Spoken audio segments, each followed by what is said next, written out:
So next I drilled out all the rivets so you can see the construction of the flywheel and the clutch assembly. I'll probably move the camera to give you a closer look, but I'd like to explain some of the components that make up this clutch and kind of how it works.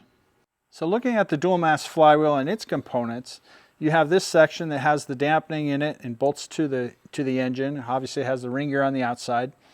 The second mass rivets to these pieces, and that pushes against springs that are inside here. I'm not going to machine it apart to show it to you, but then there's a bearing that locates the second mass,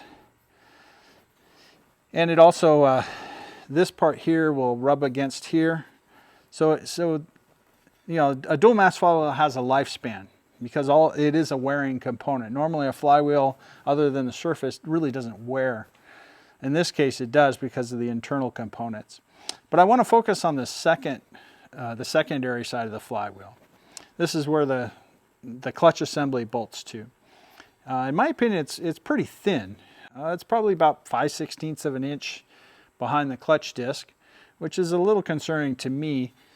You can see there's just not a lot of material here.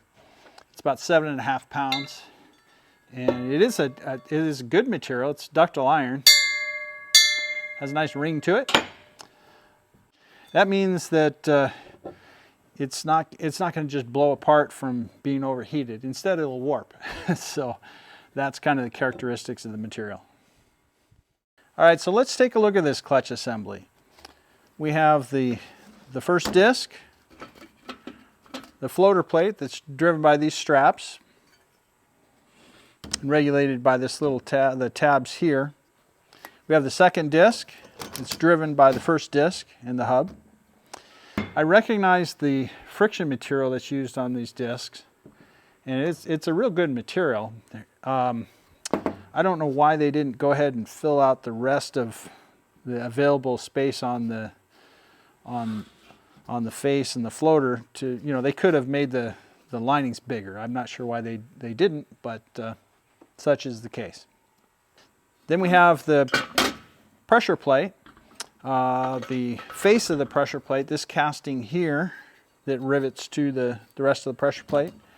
And then you have the diaphragm spring, the sensor, I'll call it the sensor spring, and the clutch cover stamping. I'll get into explaining how this works in a moment.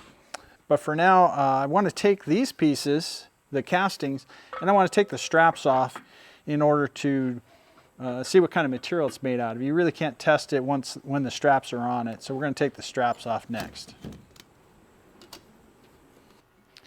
We drilled out the rivets that hold the drive straps to both the floater and the face casting because we wanted to know if it's ductile iron or gray iron. Pretty simple.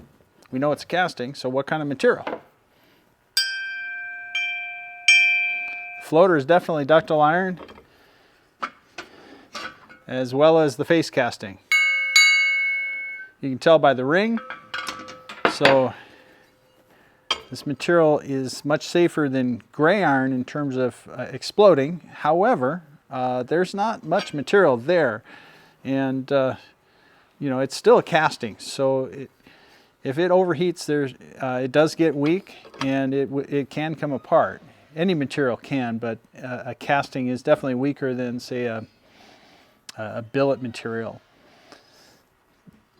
The floater plate being vented, it gets heated from both sides, of course, and I don't know how effective the venting is, but we have seen catastrophic failures on these clutches, and I think some of that is just because there's not much material here and on the flywheel to soak up the heat if it is slipped way too much.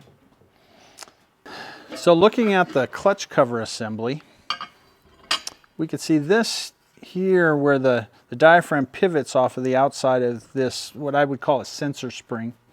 This is the diaphragm spring here, much like this, it's kind of the similar shape. The diaphragm, although in this one, it is a self-adjusting pressure plate.